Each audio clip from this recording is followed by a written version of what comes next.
लोढा कन्स्ट्रक्शनचे माजी संचालक राजेंद्र लोढा यांना ईडीकडून अटक। 100 कोटींहून अधिक फसवणूक आणि घोटाळ्याचा आरोप।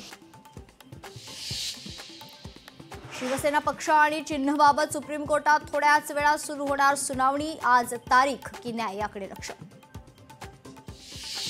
पुण्यातील पार्थ पवार जमीन व्यवहाराची संपूर्ण माहिती पार्थ पवारांना होती, अंजली दमानी यांचा दावा। पार्थ पवारची अमेडिया कंपनीत 90% पार्टनरशिप असून पार्थ पवारवर गुन्हा दाखल व्हावा, दमानी यांची मागणी। पुण्यातील पार्थ पवार जमीन व्यवहार प्रकरणी अजित पवारांनी उपमुख्यमंत्री पदाचा राजीनामा द्यावा, अंजली दमानी यांची मागणी। तर राजीनामा दिला तरच निष्पक्ष चौकशी होणार असल्याचा दावा।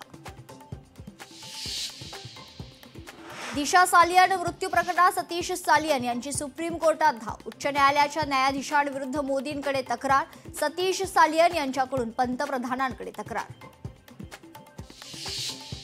दिल्ली स्फोटानंतर महाराष्ट्र एटीएसची मोठी कारवाई, 4 घरांवर छापा टाकत मुंबऱ्यातून एका शिक्षकाला अटक। शिक्षक जमाती इस्लामिया या दहशतवादी संघटनेशी संबंधित असल्याचा संशय।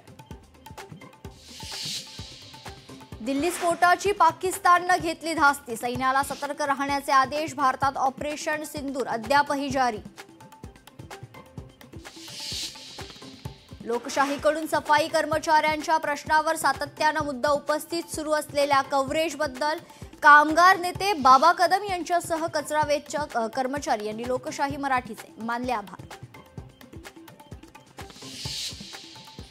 कचरा संकलनामध्ये 3000 कोटींचा घोटाळा झाल्याचा कचरा वेचक कर्मचाऱ्यांचा आरोप।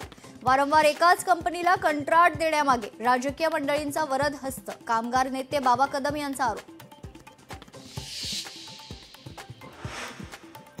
बिबट मानव संघर्षाच्या बाबतीत राज्य सरकारने ठोस कृती आराखडा तयार करावा, खासदार अमोल कोल्हे यांची लोकशाही मराठीच्या माध्यमातून विनंती।